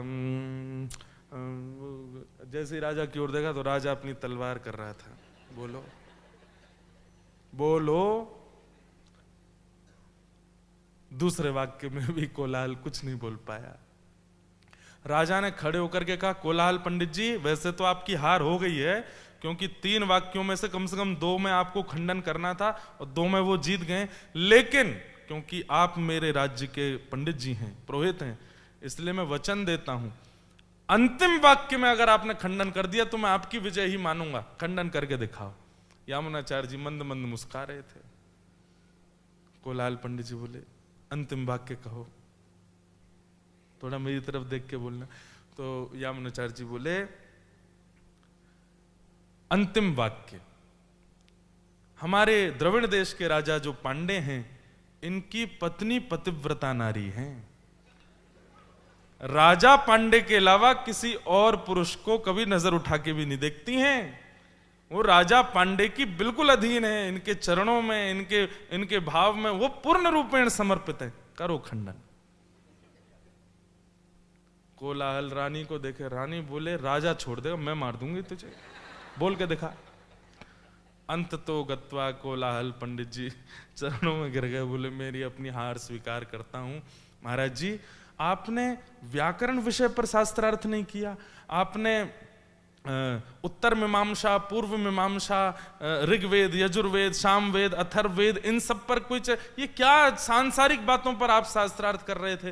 यामुनाचार्य जी बोले, जरूरी नहीं है कि हर बड़ी वस्तु से ही किसी को हराया जाए, ये विवेक है। और राजा ने अपना आधा साम्राज्य यामुनाचार्य जी को दिया। हम लोगों में, आज के युवाओं में क्या हो गया है पता है? वो बड़े सिचुएशन को बड़े रूप से ही लड़ना चाहते हैं और इसीलिए वो हार जाते हैं। लेकिन जब वो सत्संग करने लगते हैं, एक गुरु आश्रित हो जाते हैं, नाम आश्रित हो जाते हैं, भगवत आश्रित हो जाते हैं, तो धीरे धीरे उन्हें समझ में आता है कि कोई भी प्रॉब्लम बहुत बड़ी नहीं है। इस बड़ी प्रॉब्लम के लिए बहुत बड़ी चिंता करके इससे जूझना नहीं है। क्या? हरे कृष्ण जपो, ठाकुर जी का नाम जपो और विवेक युक्त बुद्धि से बड़े सामान्य रूप से इससे निकल जाएंगे, कोई बड़ी बात नहीं। सत्संग उसको ये विवेक दे देता है कि संसार में बहुत बड़ी विपत्ति नहीं है, उससे लड़ने जूझने के लिए बहुत ज्यादा विचलित मत होइए। सब बहुत सामान्य है, लेकिन जब केवल विद्वत्ता होती है, विवेक नहीं होता, तो सिचुएशंस बड़ी लगती हैं, खराब लगती हैं, विचलित करने वाली लगती हैं, और उससे विचलित होकर के फिर हम टूटने लगते हैं। तो बस यही बातें हैं, बहुत कुछ मुझे नहीं कहना है, बस एक बात। पहली बात कि इस संसार में कोई भी सिचुएशन मुझे सुखी नहीं कर सकती, पहला पॉइंट। दूसरी चीज, मैं किसी सिचुएशन के पीछे सुख को नहीं रखूंगा कि ये बन गया तो सुखी रहूंगा, इतना कमा लूंगा तो सुखी रहूंगा, इससे ब्याह कर लूंगा तो सुखी रहूंगा, इतना घर बना लूंगा तो सुखी रहूंगा। नहीं, मैं सुखी ही रहूंगा, मुझे प्रसन्न ही रहना है, चाहे जैसी सिचुएशन आ जाए। ये प्रायोरिटी रखो। किसी वस्तु, व्यक्ति या स्थिति के पीछे सुख को मत छुपाओ, सुख को आगे रखो, वस्तु, व्यक्ति, स्थिति को पीछे रखो, सुख को आगे रखो। तीसरी बात, विवेक युक्त होकर के रहिए। विद्वान होने की जरूरत नहीं है, विवेक युक्त रहिए, और विवेक सत्संग से आएगा। छोटी से छोटी परिस्थिति, सिचुएशन, सबको विवेक युक्त होकर के संभाल लीजिए। और चौथी बात, फेलियर का वेट किया कीजिए कि एक बार फेल तो होना है। अब ये जरूरी नहीं है कि जबरदस्ती ब्लैंक पेपर ही करके आ जाओ, एग्जाम में जाके फेल होना महाराज जी कह के गए थे, नहीं, प्रयास करने के बाद फेल होइए, वही आपका नवीन निर्माण करेगा, वही आपको अच्छा बनाएगा, वही आपको सुदृढ़ बनाएगा। मुझे ऐसा लगता है इन सब विषयों का भी अगर आपने पालन, अब मैं बातें तो यहां 20 और कर जाऊं, लेकिन पहले इनको तो फॉलो कर लो, और इनका केवल मात्र आपने फॉलो अप कर लिया तो मुझे लगता है आप बहुत प्रसन्न रहेंगे। मैं 28 वर्ष का हूं, मैंने अपने 28 वर्ष के जीवन में वो अनुभव कर लिए जो व्यक्ति अपने 70-80 वर्ष तक में करता है। बहुत कुछ देख लिया, यश देख ली, कीर्ति देख ली, अपमान देख लिया, अपयश देख लिया, संयोग देख लिया, वियोग देख लिया, प्रेम देख लिया, निराशा देख ली, हताशपन देख लिया, धन देख लिया, निर्धनता भी देख ली। आप कहोगे निर्धनता कैसे देखी, हमारे खुद के लोग ही कह रहे होंगे। मैंने जब कथा करना शुरू किया था 2015 में, तो 2015, 16, 17, 18, 19 इतने साल मेरी कथाएं नहीं होती थी। मैं केवल कमरे में पड़ा पड़ा पंखा ही देखता रहता था, घूम रहा है गोल गोल गोल। पिताजी महाराज ऑलरेडी वेल नोन कथा वक्ता थे, तो उनकी बहुत कथाएं होती थी। उनको देख करके मेरे मन में आता था कि मेरी कथा कब होंगी। मैं अपने पिताजी से बोलता था कि आप 2-2 साल बुक्ड रहते हैं, तो आपके पास जो कथाएं आती हैं आप उनको बोल दिया करो मेरा बेटा कर देगा, वो फ्री है। पिताजी बोलते कभी नहीं, ऐसा नहीं करूंगा मैं। तो मुझे ये कभी कभी ये लगता था कि पता नहीं पिताजी मेरे साथ ऐसा क्यों व्यवहार कर रहे हैं। अरे भाई, कोई कह रहा है कि अगले महीने कथा दे दो, आप पे समय नहीं है तो आप ये कह दो ना कि मेरा बेटा है वो कर देगा। पिताजी कहते ना, मेरी सिफारिश या मेरी अपॉर्चुनिटी से तुम कथा नहीं करोगे। व्यक्ति खुद आके कहे हमें नरेश जी की कथा सुननी है तो ही तुम कथा करने जाओगे। और 4 साल 5 साल तक जितनी भी कथाएं हुई हैं, इन 4-5 सालों में जितनी भी कथाएं हुई, मतलब 2015 से 19 तक, उन कथाओं में भी जो पेमेंट मिलता था वो पेमेंट केवल इतना होता था कि हमारा आने जाने का किराया निकलता, बाकी साथ के म्यूजिशियन, कैमरा टीम, स्टेज का बैकड्रॉप और सब चीज वो मुझे पिताजी से ही लेना पड़ता था कि पिताजी आप कुछ दे दो तो सबको दे दूं। ऐसी सिचुएशंस देखी। मैं ये नहीं मानता कि वो बहुत बड़ी थी, मैं उससे आपको मोटिवेट कर रहा हूं ना, आगे शायद इससे बड़ा पहाड़ खड़ा होगा मेरे जीवन में, और मैं उसके लिए तैयार हूं। और ये तैयारी के प्रति कॉन्फिडेंस कहां से आया? भजन से, ठाकुर जी की कृपा से। मुझे सब पता है कि मेरे जीवन में बहुत कुछ आना बाकी है। अभी तो 28 साल ही निकले। कभी कभी मैं घबरा और जाता हूं, 28 साल तक तो लोग बाग कितने खुश रहते हैं, मैंने तो बहुत कुछ देख लिया। पर तब ये सोच के कभी कभी घबराहट होती, अभी तो बहुत कुछ देखना है। अभी तो मैं 38 साल का भी होऊंगा, 48 का भी होऊंगा, फिर 58 का भी होऊंगा, फिर 68 का भी होऊंगा, फिर 70 का भी हो जाऊंगा मैं। फिर तो मृत्यु भी होगी मेरी, फिर मेरे प्राण भी निकलेंगे। अभी तो बहुत कुछ आना है। तो मैं रेडी हूं। मुझे पता है कि हो सकता है जो साल मैंने 2015 से 19 तक देखे, वो हो सकता है 5 साल बाद मेरे साथ फिर हो जाए कि मेरी कथाएं नहीं हो रही, मैं बैठा हूं चुपचाप, अब मुझे कोई नहीं सुन रहा है, अब मेरे पास कोई नहीं आ रहा। वो सिचुएशन दोबारा आ सकती है और मैं उसके लिए तैयार हूं। तैयार कैसे हूं? कि मुझे उसकी उम्मीद ही नहीं है, मुझे एक्सपेक्टेशन ही नहीं है कि मेरी बहुत कथाएं हो और मुझे बहुत लोग सुने। मैंने उम्मीद ही नहीं रखी। उम्मीद नहीं है तो फिर वो सिचुएशन मुझे तोड़ नहीं पाएगी, मैं प्रसन्न नहीं रहूंगा। टूट कब आप जाते हैं? जब आपकी बहुत उम्मीदें हो जाती हैं। किसी व्यक्ति से उम्मीद कर ली कि ये ऐसा करेगा, वैसा करेगा, ये होगा, वो होगा, और फिर उसने वो नहीं किया, टूट गए आप। मैं सीए बन जाऊंगा तो मैं ऐसा करूंगा, इतनी कमाई, इतना ये, और फिर वो नहीं हुआ, टूट गए आप। इसलिए क्या करो, बस मैं हासिल करूंगा उस स्थिति को, उसके बाद जो होगा ठाकुर जी जैसे करना चाहें मेरे साथ कर लें। जैसे राखो तैसे रहूं, आप जो चाहो मेरे साथ कर लेना, मुझे कोई चिंता नहीं, मैं बस अपना कर्म करता चल रहा हूं। तो इसलिए बहुत पॉजिटिविटी के साथ, फेलियर्स को एक्सेप्ट करते हुए, प्रसन्नताओं को आगे रखते हुए चलिए इस जीवन पथ पर, इस युवा पथ पर। अभी जीवन बहुत लंबा है। एक बात निश्चित मन में रख लिए कि मृत्यु तो सबकी होनी ही होनी है। उससे पहले मैंने क्या अचीव किया ये आवश्यक नहीं है, पर जितना मेरे पास था कहीं मैंने उसको खो तो नहीं दिया, इसका ध्यान रखना। ठाकुर जी का भजन करना, खूब प्रेम से आगे बढ़ते रहना। बहुत सारी बातें कर ली, कई 2-4 ज्यादा नहीं, बाकी सब तो बड़े ध्यान से सुनना है। 2-4 को नींद भी आई थी, देख लो। इस युवा कार्यक्रम में भी 1-2 फेलियर तो था कि क्या सुनने वालों में से 4 लोग सोए भी थे। तो ये भी एक बात है, इसको भी एक्सेप्ट करना है, इसको भी स्वीकार करना है कि सब तुमको नहीं सुनेंगे। 4 लोगों को इतने मोटिवेशन में भी नींद आ जाएगी। तो संसार है, इसमें प्रेम से रहिए।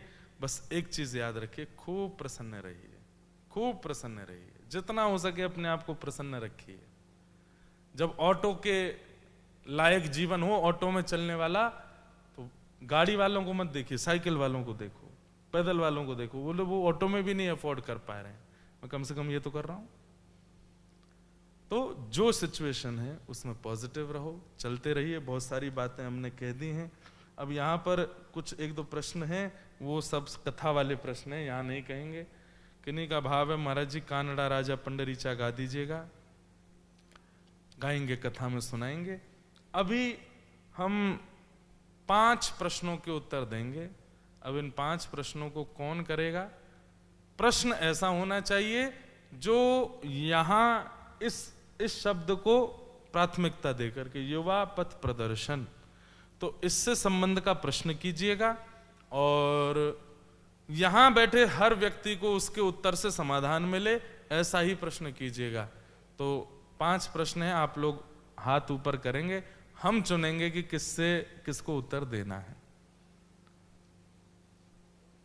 वैसे आप सब लोगों में सबसे पहले वो पीछे एक बहन जी हैं, उन्होंने हाथ खड़ा किया था, माइक पहुंचवाओ जल्दी दौड़ के, दौड़ जाओ एक बार। ये बात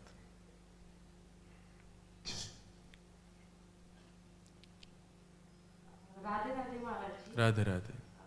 अगर जैसे आपने कल कथा में कहा था परसों पहले दिन कि भगवान जड़ नहीं चैतन्य है, तो हम सिर्फ उनकी भागवत कथा सुन सकते हैं और सिर्फ उनकी पूजा जैसे हम नित्य करते थे भक्ति उतना, हम बाकी सेवा उनकी कुछ नहीं करते, तो क्या वो सही है? हाँ, सत्संग क्या है कि आप कथा सुनते हैं, बाकी का व्यवहार आप नहीं कर पाते, तो कोई दिक्कत नहीं है। कथा आपका इतना अच्छा निर्माण कर देगी कि आपसे बहुत लोगों का कल्याण हो जाएगा। तो आप केवल सत्संग भी सुनते हैं तो भी सब काम बनेगा, उसमें कोई उनको देख के, भगवान की मूर्ति को देख के गिल्ट होता है, हम कुछ नहीं करते उनके लिए दिन भर, इसलिए। अब ये एक बात ऐसी हो सकती है कि एक समय आएगा कथा सुनते सुनते कि आप इतने ज्यादा उत्सुक हो जाएंगे कि फिर आपको सेवा करनी पड़ेगी। आपके मन में अभी ये बात आई है कि मैं सेवा नहीं करती, ये ग्लानि हो रही है ना, हाँ। तो कुछ समय बाद ये ग्लानि क्रिया में परिवर्तित हो जाएगी, फिर आप करने लगोगे। तो अभी आप कथा को ही प्राथमिकता दो। धन्यवाद। हाँ, इनको दो भैया, ये आगे खड़े हैं जो, आ जाओ, आपकी आज परेड है, आ जाओ। नाश्ता करके आए हो? हैं? नहीं, उनसे पूछ रहा हूँ, वो बेचारे ऊपर नीचे होंगे ना बहुत बार। लो भैया माइक लो। महाराज जी राधे राधे। महाराज जी अभी हम 2 साल से वृंदावन जाकर आए हैं, मतलब हर साल में तो एक बार तो जाते ही है। और मेरा परिवार पूरा भी राधा नाम का जब सब कर रहे हैं, और मेरा बच्चा भी 4 साल का है, तो उसमें भी राधा नाम की उसमें प्रीति है। जब भी हम प्रेमानंद महाराज को बहुत अच्छे से फॉलो करते हैं, और जब उनका घर में टीवी पे चलता है, कभी उनका गाना चलता है, कभी वो सत्संग चलता है, तो मेरा बच्चा खुद होके आता है और उनके सामने बैठता है। अभी उनको कितना समझ में आता है बच्चे को तो ठीक, लेकिन अभी वो राधा राधा काउंटर भी रोज सवेरे स्कूल से जाते टाइम वो राधा राधा राधा राधा मतलब काउंटर पे करते जाता है। मेरा प्रश्न महाराज सिर्फ इतना है कि उसकी भक्ति को और कैसे पुष्ट करूं मैं उसके लिए। अभी कितने साल का है? 4 साल का। अभी क्या करवाना है उससे आपको? अभी राधा राधा तो मतलब अभी वो जितना अभी कर रहा है इतना कोई नहीं करता है, ये बहुत है। ये 4 साल के बालक के द्वारा अगर ये इतना भी हो रहा है तो ये आपका बल नहीं है, ये आपके परिवार का, उसके पूर्व जन्म का प्रारब्ध है। वो इतना कर रहा है यही बहुत है। इतना बच्चे ने कहा आज को मैं तोता हरे रंग का मैं तोता, इसमें पढ़े हैं बच्चे, पर वो राधा राधा जप रहा है बहुत बड़ा। एक वो हाथी वाला आता है, एक मोटा हाथी, इनमें पढ़े हैं बच्चे तो 4 साल के, लेकिन आपका बालक राधा नाम में पढ़ा है तो अब वो क्या चाह रहे हैं कि नृसिंह प्रकट हो जाएं खम्भ भेदन करके? उसके भक्ति को महाराज और कैसे अभी यही प्राथमिकता है, अभी उसके लिए यही प्रारंभ स्थिति में इतना बहुत है और यही उसको आगे लेकर के जाएगा। मतलब वही बात हो गई कि 3 साल के बालक को आप भाई हल्का हल्का भोजन कराइए ना, उसको दूध में रोटी मिला के खिलाओ, उसको सीरा खिलाओ, उसको स्प्राउट्स खिलाओ। अब आप उसके सामने जो है आजकल करते क्या, पिज्जा रख दिया है खाओ इसको, वो पचता ही नहीं है 4 दिन तक। तो ऐसे छोटे बालकों को ये सब चीज दे देंगे तो फिर वो पचेगा नहीं, पचता नहीं है तो बालक बीमार हो जाते हैं। तो अभी आपके बालक की 4 वर्ष की अवस्था इतने घनघोर कलिकाल में इतना बहुत है। धीरे धीरे यही नाम उसको बहुत आगे तक ले जाएगा और अपने आप उसका निर्माण होगा। तो ये बढ़िया है। और एक बात थी महाराज जी, और एक उनका भाव बच्चे का ये, वो जब भी सोता है महाराज जी वो आपका राधा गोरी गोरी सुनते ही सोता है। ठीक है, बढ़िया महाराज जी। किन से पूछें, रुक जाओ।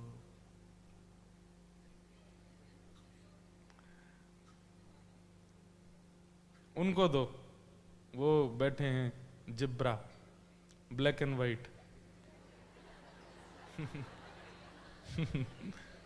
प्रणाम गुरुजी। आपके बुरा नहीं मानना, हम चरणों तो में ऐसे प्रणाम मजाक कर रहे थे। गुरुजी मेरी इच्छा मैं बता नहीं सकता हूँ, मैं इतना भावुक हो गया हूँ आपको देख के, और मैं ये लग रहा है कि मैं अभी सपना देख रहा हूँ गुरुजी, क्योंकि मेरी लाइफ में कैसा था और अभी किस मार्ग में चल रहा हूँ गुरुजी।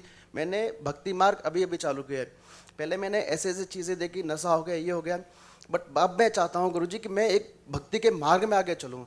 तो और गुरुजी जो मैं अभी काम कर रहा हूँ, मैं एक होटल इंडस्ट्री में काम करता हूँ, जो मैं खाना बनाता हूँ, बट अभी मैं जो काम कर रहा हूँ वो शाकाहारी होटल है।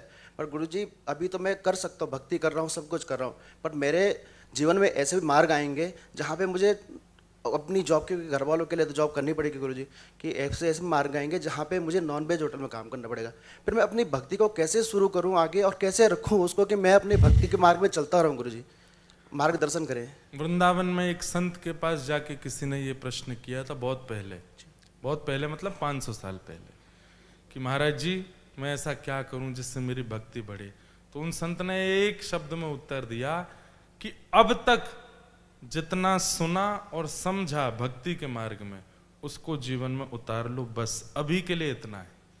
अब तक आप कथा सुन चुके हो, अब तक आप जो जो चीज समझ चुके हो, जो जो अनुभव कर चुके हो, उसका पालन अब अभी इसी स्टेज पर उसको कर लीजिए। फिर उसके बाद कभी दोबारा मिलेंगे, शायद इस जन्म में फिर मुलाकात और महाराज जी एक चीज जरूर होगी। तो एक चीज और होती है महाराज जी मेरे साथ, कि पहली बात तो सुन लो कि अभी तक जितना सुना और समझा है उसका पालन कीजिए। पालन अभी नहीं हुआ है, ये बात देखो। एक बात सुनिएगा कि जब व्यक्ति अधूरा होता है ना, तभी वो इच्छा प्रकट करता है। जैसे मैं अगर भोजन करके आया हूं, अब मेरे सामने आप 50 वैरायटीज भोजन की रख दो, मैं खाऊंगा? नहीं खा सकता, मैं खा के आया हूं ऑलरेडी।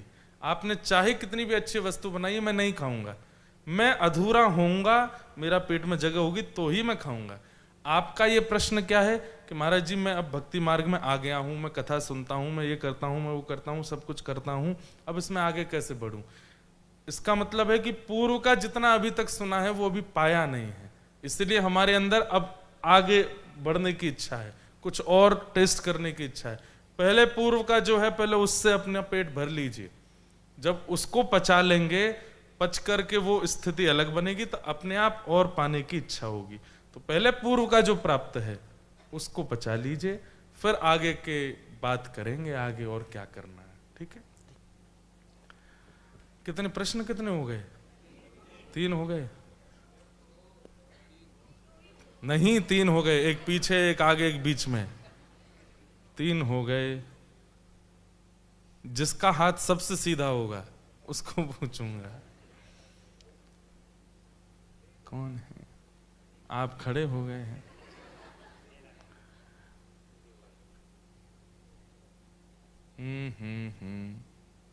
क्या करें, चलो एक काम करें, सारे गा मा पा धा नी सा, बीच वाले से पूछेंगे किसी से। तो ये इनको बहन जी को दो, ये आगे जो है।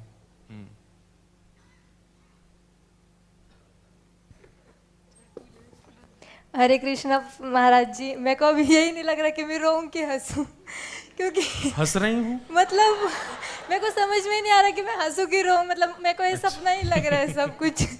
तो मैं ना दंडवत प्रणाम पहले, हरे कृष्णा प्रभु जी। तो मैं पहले ना 2 महीने पहले, अभी बरसाना हो, धीमे धीमे बोलना थोड़ा, बस समझ में नहीं आ रहा है। तो मैं 2 महीने पहले बरसाना गई थी। तो मैं अभी जब करती हूँ ना, तो मुझे बरसाना की इतनी याद आने लगती कि मैं बीच में रोने लग जाती हूँ। तो ऐसे लगता है सब छोड़ छाड़ के वापस बरसाना चली जाऊँ। वाह। तो अभी जब मैं, मतलब इतना मन तो लगता है, पर कभी कभी बहुत ज्यादा ही याद आने लग जाती है। तो मतलब ऐसे लगता है कि ये सब छोड़ छाड़ के सब चली जाऊँ। तो ये रिस्पॉन्सिबिलिटी भी मतलब निभानी है, वो भी करने का है, पर समझ में नहीं आता। तो उसके लिए अब देखो, जाना तो नहीं अभी सब छोड़ छाड़ के, लेकिन एक बात प्रमाणित है, मैं कथा में भी कहता हूं कि आपको ठाकुर जी की याद आ रही है, आपको पंढरपुर की याद आ रही है, आपको वृंदावन की याद आ रही है, आपको बरसाने की याद आ रही है, ये एक बात है। पर उसको याद करके आप रुदन कर रहे हो, इस बात का प्रमाण है कि श्री जी आपको याद कर रहे हैं। इस बात का प्रमाण है कि पंढरपुर की याद करके अगर मेरे नेत्रों, अब मुझे याद तो बहुत आ रही है लेकिन मैं रो नहीं रहा हूं, इसका मतलब यह है कि ठाकुर जी मुझे याद नहीं कर रहे हैं, मैं ठाकुर जी को याद कर रहा हूं। लेकिन याद करते करते पंढरपुर को मेरे नेत्र सजल हो जाएं, मेरी आंखों से आंसू हो जाए, मैं रह नहीं पाऊं, तो इस बात को ये प्रमाण है कि ठाकुर जी मुझे याद कर रहे हैं।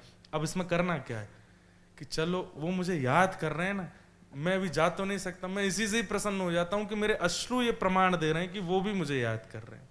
और ठाकुर जी मुझे याद करें, ये कोई छोटी बात है? बहुत बड़ी बात है। श्री जी मुझे याद करें, कोई छोटी बात है? श्री पंढरीनाथ मुझे याद करें, छोटी बात है? वो याद कर रहे हैं, यही बहुत बड़ी बात है। तो बस इससे मन को सांत्वना देते रहिए। और एक बात कहूं, वियोग, अभी आप वियोग की स्थिति में हो, इसको रहने दीजिए जितना हो सके। मैं तो कह रहा हूं कि अभी 1-1.5 साल जाना ही नहीं बरसाना, चाहे प्राण निकलने की स्थिति आ जाए, बिल्कुल ऐसे हो जाए कि बस अब तो कुछ हो जाएगा, श्री जी मत जाना। क्यों? वियोग वरदान है, ये सबको नहीं मिलता। मैं कथा में कहा करता हूं, ठाकुर जी की स्मृति में जितने आंसू निकलते हैं ना, उनको गिनिएगा। इतने दुर्भाव, इतनी आपकी गलत स्थितियां सब आंसुओं से निकल रही हैं। लोगों के आंसू नहीं निकलते ठाकुर जी की याद में। वो कब रो जाते हैं? बच्चा बीमार हो गया, रो गए, पत्नी बीमार हो गई, रो गई, माता पिता ने डांट दिया, रो गए। ठाकुर जी की याद में कोई नहीं रोता। मित्रों की याद में रो जाते हैं, अपनी पत्नी प्रियसी की याद में रो जाते हैं, लेकिन ठाकुर जी की याद में हर कोई नहीं रोता। वही रोता है जिसको ठाकुर जी भी याद करते हैं। तो इस वियोग को कुछ दिन रहने दीजिए ताकि और पुष्ट हो जाए। ठीक है, धन्यवाद। वो कैप वाले भैया, हाँ क्या बात है, कुछ नया था ना इनके मुखमंडल पे, इसलिए ये जल्दी पहचान में आ गए। Last question.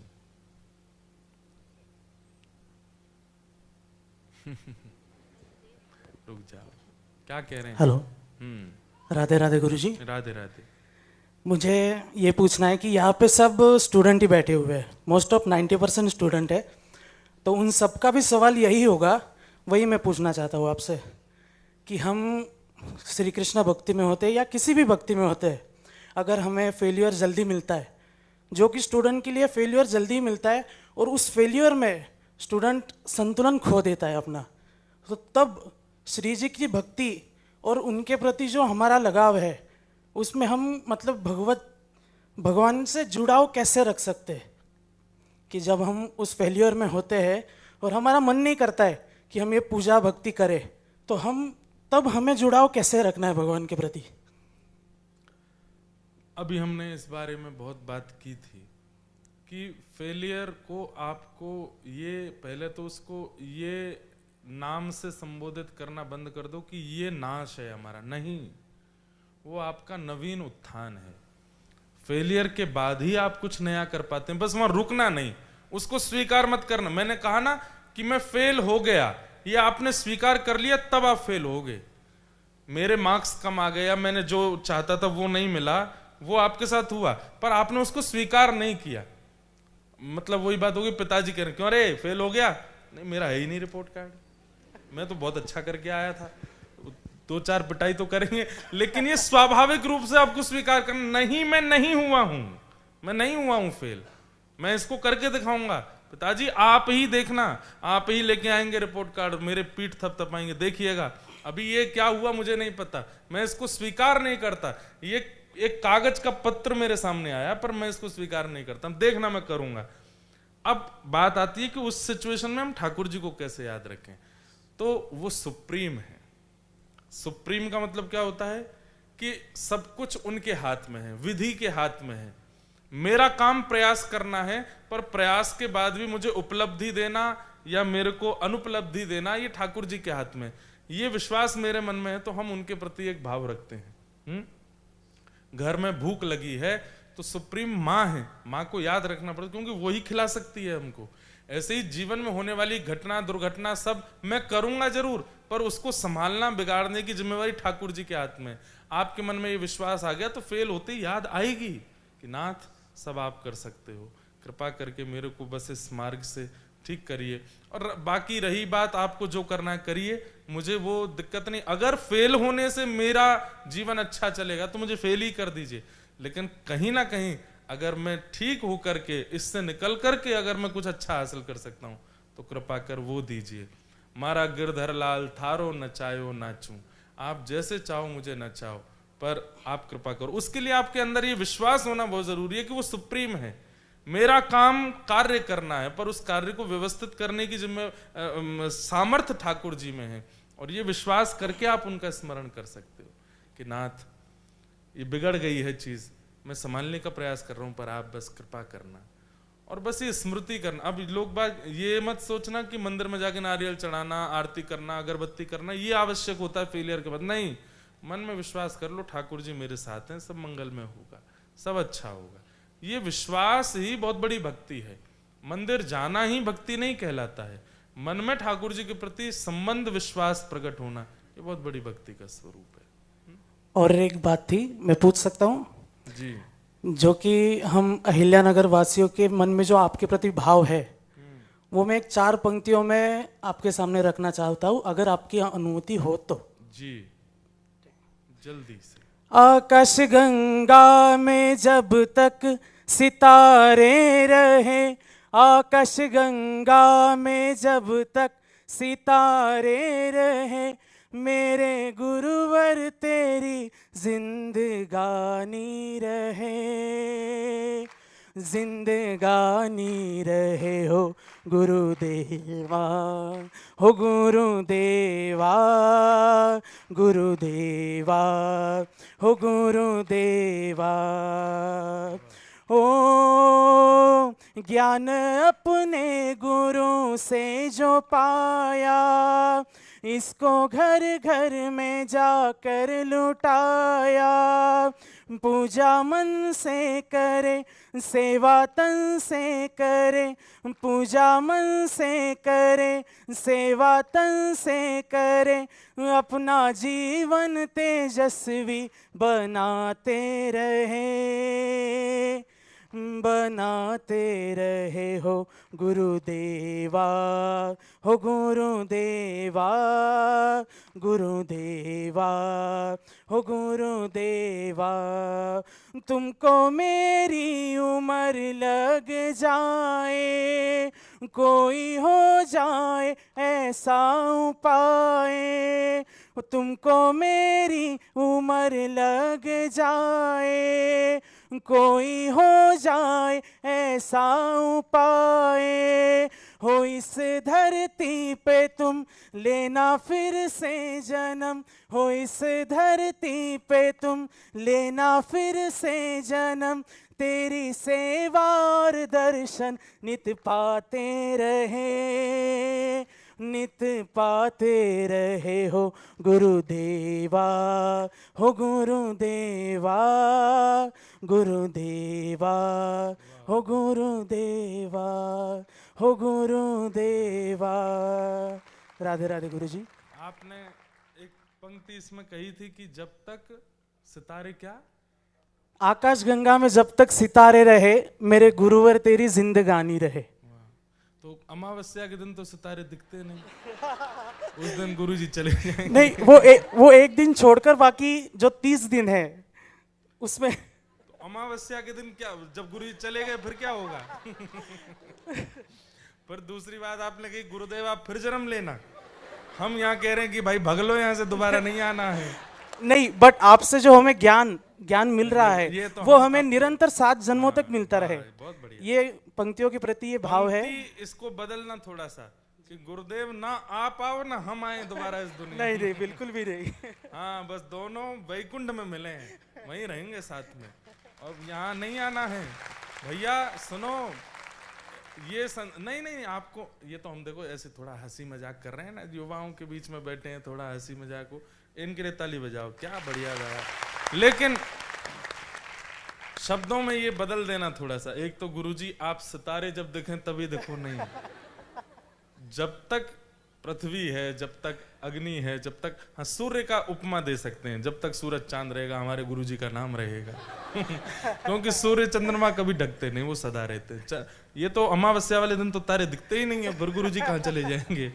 तो ये भाव है, लेकिन आप खूब प्रसन्न रहो। दूसरी बात, दोबारा नहीं आना है, इसको संकल्प लेके जाना, इस धरती पे आना ही नहीं है। नहीं ऐसे गुरुजी, कर्म करके जाना है कि यहाँ नहीं आना पड़े, ना गुरुजी को ना हमको। नहीं, हमको वैकुंठ में रहना है, बीच में ठाकुर जी, एक तरफ मैं, एक तरफ मेरे गुरुदेव, बस पांडुरंगा के साथ वही नृत्य करना है। नहीं, पर मैंने तो इस जन्म में सोच ही लिया है कि अब यहाँ से जो शुरू हुआ है तो आपके पीछे पीछे ही जाना है। क्या कह रहे तो हैं? 7 जन्मों का एक ही जन्म में सब में पालू। अच्छा, यही सब करना है अब। अच्छा, ये सिल्वर बटन लेके आई हैं बहन जी, आपका यूट्यूब चैनल है? अच्छा, आओ आओ आओ, ऊपर आओ। क्या क्या वीडियो बनाते हैं आप उस पे? कौन सा वीडियो बनाते हैं? क्या बनाते हैं? रंगोली बनाते हैं। एक बार ताली बजाओ इनके लिए और इनको शुभकामनाएं दो। इनके कितने पे मिलता है? 1 लाख वो हो गए सब्सक्राइबर हैं। क्या नाम है आपका? प्रांजल। वाह, प्रांजल रंगोली एंड आर्ट। जय श्री कृष्ण। ताली बजाओ भैया जोर से।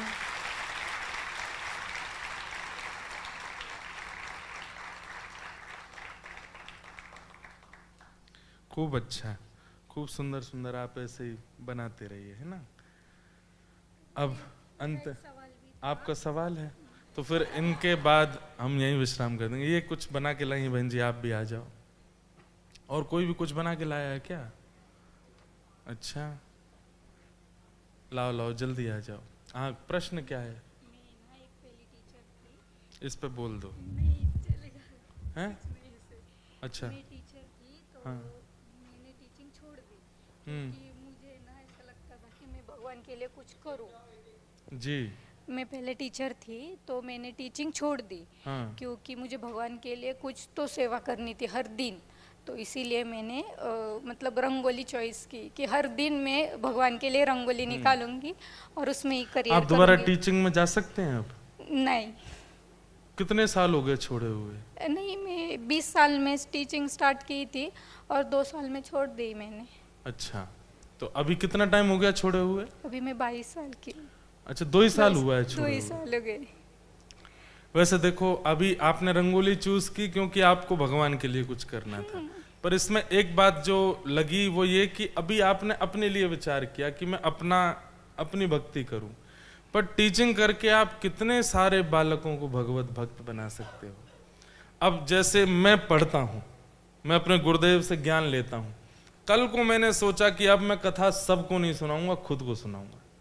अब मैं एकांत में कमरे में बैठ करके अपने आप को ही मोटिवेट कर रहा हूं, हे इंद्रेश तुम ऐसा करो, हे इंद्रेश तुम ये करो, ऐसे तुम्हें भगवान मिलेंगे, तुम्हारे जीवन में ये आएगा तब तुम ऐसा कर पाओगे।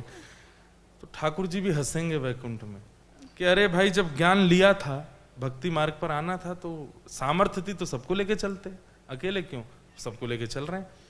अगर हो सके, बाकी तो आपकी इच्छा है, दोबारा से स्कूल ज्वाइन करो और बच्चों को पढ़ा करके बीच बीच में पढ़ाई में ऐसा डिजाइन कीजिए अपने कोर्स को कि आप उनको एक अच्छा मानव बनना सिखा सको, उनका पथ प्रदर्शन करके उन युवाओं को भक्ति मार्ग में ला सको, ताकि आपके साथ साथ वे भी भजन। देखिए, मैं बहुत ज्यादा भजन नहीं कर पाता, मेरे जो शिष्य हैं जो मुझसे दीक्षा लिए वो लोग लाख लाख नाम जप कर लेते हैं, मैं नहीं कर पाता हूं। क्यों? मैं व्यस्त इतना रहता हूं। लेकिन मैंने जब अपने गुरुदेव से पूछा तो गुरुदेव बोले कि तुम्हारे कारण कोई कर रहा है तो ठाकुर जी तुमसे प्रसन्न है, तुम ज्यादा नहीं कर पा रहे, वो तुम्हारे कारण कर रहा है, तो ये अच्छा है। तो आप दोबारा स्कूल ज्वाइन कर सको तो सोच लीजिएगा। अब तो आपको सिल्वर बटन मिल गया, अब तो नहीं करोगे आप, अब तो इसको गोल्ड में परिवर्तित करना है, तो ये भी कर लीजिए। लेकिन बच्चों के साथ भी अगर हो सके तो करो, ठीक है। अब भैया सबको जय सिया राम। कानड़ा राजा पंडरीचा, कानड़ा राजा पंडरीचा, वेदा नाही नाही कडला, वेदा नाही नाही कडला, अंत पारयाचा कानडा राजा पंढरीचा, कानडा राजा पंढरीचा। श्री पुंडलिक वरदा हरि विठ्ठल, श्री ज्ञानदेव तुकाराम, श्री पंढरीनाथ भगवान की। सब लोग अब जो भी आपके प्रश्न संशय समाधान सबको हम प्रणाम करते हैं। जितना कहा है उतना स्वीकार कर लीजिए। एक प्रश्न है क्या? उनका सुन लें। आप पंजाब से यहाँ कथा सुनने आई हो? पंजाब से यहाँ कथा सुनने आई हो?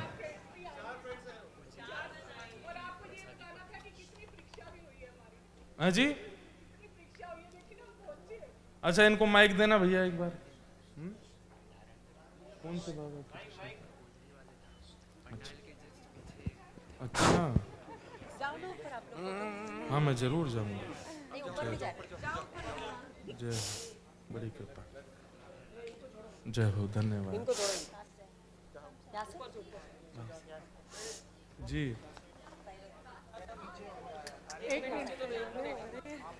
आप थोड़ा नीचे चलो, सबको छोड़ेंगे 2 मिनट। आ जाओ ऊपर, आ जाओ, मिलते हैं। धन्यवाद भैया, लाओ। अरे नहीं, वो उनको वो बहन जी पंजाब वाली उनको माइक दिया। हाँ बोलो, वहीं से बोल दीजिए, क्या बात है? राधे राधे महाराज जी। हाँ राधे राधे। जय श्री कृष्ण। महाराज जी, हम अपनी दीदी के घर आए हैं, यहाँ पे दीदी के घर आए हैं आपकी कथा सुनने के लिए। अच्छा, पंजाब में कहाँ से आए? खन्ना। अच्छा, वाह, चंडीगढ़ के पास अच्छा। से। वहाँ तो आप आते हैं बी प्रैक के घर, लेकिन हमें वहाँ मौका नहीं मिल पाता, इसलिए यहाँ आ गए। और महाराज जी, महीना पहले हमारी बुकिंग हो गई थी, लेकिन एट मोमेंट जिस दिन हमने सुबह 5 बजे चलना था, रात को 8 बजे कैंसिलेशन हो गई ट्रेन की। फिर उसी दिन दिल्ली से फ्लाइट पकड़ी, दिल्ली पहुंचे, पंजाब से दिल्ली, फिर दिल्ली से शिरडी आए, शिरडी से यहाँ आए। बहुत अच्छा, आप लोग आ गए, प्रयास नहीं महाराज जी, छोड़ा। आपने बहुत परीक्षा हुई, लेकिन मुझे कान्हा ने नहीं, हमें भेज दिया, फिर भी कान्हा ने। बहुत अच्छा, खूब प्रेम से कथा सुनो। हाँ हाँ जी, आज से हम कथा सुनेंगे, कल आओ रात लाली, को। क्या बात है, इनको माइक दे दीजिए। जय श्री कृष्ण। जय श्री कृष्ण। मुझे एक बीमारी है जो ऑटोनॉमस डिसऑर्डर है जी और अल्टरेटिव कोलाइटिस है उसका नाम, जी और ये मुझे 5 साल से है। जी। पहले टाइम तो मैं बहुत हिम्मत से काम की, डॉक्टर ने ये भी बोला था कि मैं 2 महीने से ज़्यादा नहीं टिक पाऊंगी, पर मैंने पॉजिटिविटी रखी और 2-3 साल हो गए मुझे, बट अब कैसे हिम्मत हारती जा रही हूँ, अब जीने की हिम्मत ही नहीं रही। होता क्या है आपको? इसमें ना मैं इसे घर से बाहर नहीं निकल पाती ज़्यादा। अभी भी यहाँ पे आना था ना, तो आपका उधर था ना ग्राउंड पे, तो मैंने अपने घर वालों को बोला कि मैं वहाँ पे रह पाऊंगी कि नहीं, वहाँ पे अवेलेबल होगा कि नहीं जो मुझे चाहिए। तो मैं इसे टेंशन में आ गई थी। क्या तो चाहिए होता है आपको? मुझे ना ऐसे वॉशरूम आता है और उससे खून निकलता है और पेट में बहुत दर्द होता है, और मैं कभी कभी दर्द इतना बढ़ जाता है कि मैं सांस भी नहीं ले पाती, इतनी तकलीफ होती है मुझे। तो मैं ऐसा क्या करूं जिसमें मेरे पॉजिटिविटी बढ़े और मैं जीने की हिम्मत रखूं। आपको हम एक ठाकुर जी का नाम बता देते हैं, विशोक श्री विष्णु। बोलिए, विशोक विशोक श्री श्री विष्णु। विष्णु। इसका अर्थ है, विशोक एक लोक है, भगवान ने लोक बनाया विशोक, जिसका अर्थ यह है कि वहाँ पर किसी को शोक नहीं होता। तो ठाकुर जी ने ये विशोक लोक बनाया है, वहाँ किसी को शोक नहीं होता। तो इस नाम का ये अर्थ है कि हे नाथ, मेरा जो शोक है मैं उससे लड़ रहा हूँ, मैं मेडिसिन ले रहा हूँ, मैं जो भी कर रहा हूँ वो कर रहा हूँ, पर मेरा जो पीड़ा है उसको आप कृपा कर दूर करो। आप हमारी बात पर विश्वास मानिएगा। पहली बार जब हम कथा करने के लिए मंच पर बैठे थे 2015 में, उससे कुछ महीने पहले हमको ट्यूबरकुलोसिस हुआ था और मेरे लंग्स के ऊपर में एक ट्यूमर हो गया था। डॉक्टर को जब चेक कराया, क्योंकि मेरे को बहुत खांसी हो रही थी, कभी कभी ब्लड भी आ रहा था, मेरे को पसीने आ रहे थे, बुखार आ रहा था, बहुत कुछ हो रहा था, मतलब वो एक मेजर रूप धारण करता जा रहा था। जस्ट बिफोर मेरी पहली कथा से 1-1.5 महीना पहले, तो उस समय पर जब डॉक्टर को दिखाया तो डॉक्टरों ने स्पष्ट हमारे पिताजी को बोला, कथा तो जीवन में कराना नहीं, क्योंकि ये प्रेशर सहन नहीं कर पाएगा। कथा करने वाले को बोलना पड़ता है, बार बार बोलता रहेगा, बिना पानी पिए श्वास लेकर के बोलो, और श्वास और पानी अगर मात्रा में नहीं मिला तो इसको कभी भी कोलैप्स हो सकता है।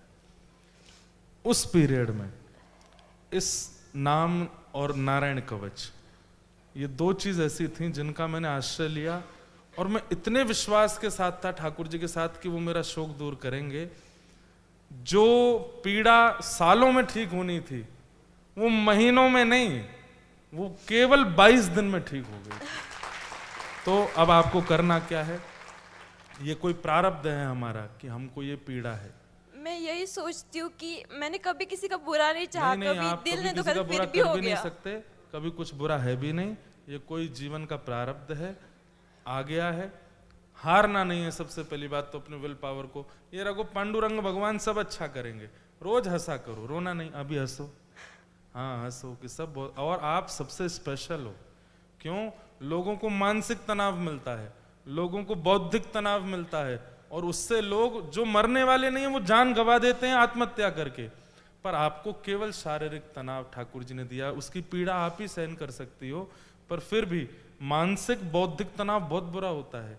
तो इसमें करना क्या है, रोज प्रसन्न रहिए, विशोक श्री विष्णु ये जपते रहिए, और रोज रात को सोने से पहले नारायण कवच सुनना है आपको, यूट्यूब पर चला दीजिए, बैठ करके लंबी सांस लेना है, और ये विचार करो मेरे अंदर ठाकुर जी बैठे हो, नारायण कवच सुनो। मैं अहिल्यानगर अगले साल अप्रैल में फिर आ रहा हूं, मेरी कथा है अगले साल, और 14 अप्रैल को वो कथा पूरी होगी, मतलब ठीक 1 साल बाद आ रहा हूं, आपसे मिलूंगा।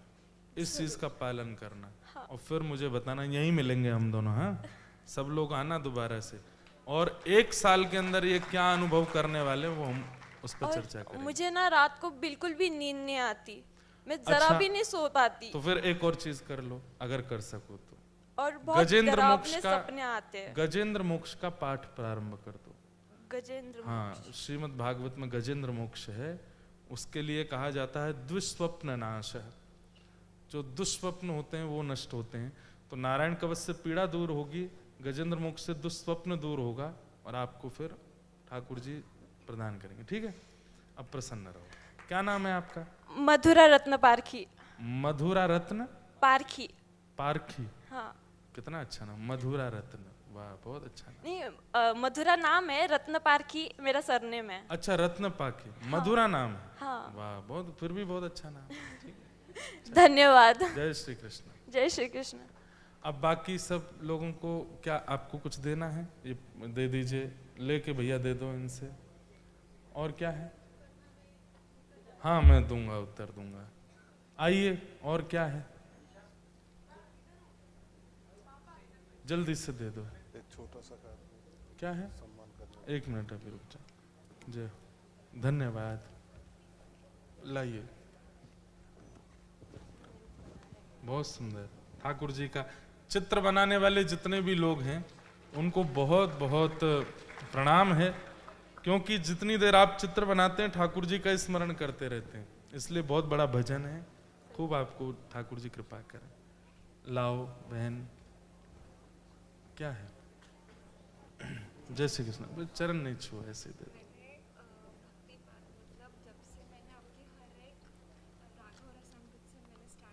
अच्छा, राघव रसामृत रामेश्वरम वाला। अच्छा, वहीं से मैंने आपको सुनना स्टार्ट किया और मेरे घर में मेरी मम्मा लास्ट टाइम आप जब नासिक आए थे तो उसने पूरी आपकी कथा वगैरह की थी और हमारे घर में कंपलसरी अब ये रूल बना है 2 साल से कि कथा सुननी है। कथा के सिवा भोजन बनता है। वाह, इनके घर में रूल है कि जब तक कथा नहीं सुनते तब तक भोजन नहीं बनता है घर में। वाह। और कभी कभी हम कथा से छुट्टी ले लेते हैं तो क्या करते हैं? अच्छा, पीछे वाली सुन लेते हैं। तो ऐसा है कि आपने एक कथा में बोला था कि अपन खाते वक्त जो विचार मन में आते हैं वही अपने बहुत अच्छी बात है। तो उसके लिए आपके कथा जो ही रहे। बहुत बढ़िया, बहुत बढ़िया। जय हो, जय हो, जय हो। ऐसे कर लो बस। हाँ, लाओ। आपके लिए नहीं, आपके लाल जी के लिए। अच्छा, धन्यवाद। बहुत अच्छा बनाया है। ठाकुर जी के श्रृंगार की पिटिका है ना? और एक बनाया बट उसमें और कुछ लाके मैं कथा में दे। ठीक है, दे देना। लाओ मैया। जय श्रीमन नारायण। खाम गांव से। वाह, बहुत अच्छा, धन्यवाद, बहुत धन्यवाद। आइए, जल्दी आ जाओ जी। प्रश्न आप लिख के दे दो, हम कथा में बताएं। 1:30 बज गया जी। हाँ जी, मन में चले, ठीक है, बोलना नहीं है, ठीक है। आइए। ज्यादा लोगों तो अलग कमल है। कौन सा कमल है ये? सहस्त्र कमल। जय हो ठाकुर जी की जय। धन्यवाद। जय श्री कृष्ण। आइए। पंढरपुर के पास सोलापुर से आए हैं। बहुत अच्छा, साइन चाहिए। जय। अब सबको हम प्रणाम कर देते हैं और आप सब लोग प्लीज जो जो बातें हमने कही उनका ध्यान रखिएगा, उनको जीवन में उतारने का प्रयास कीजिएगा। जगन्नाथ जगन्नाथ चकानैन नीलाचल वारे, तू न संभाले तो हमें कौन संभाले हो, तू न संभाले तो हमें कौन सब लोग गाओ।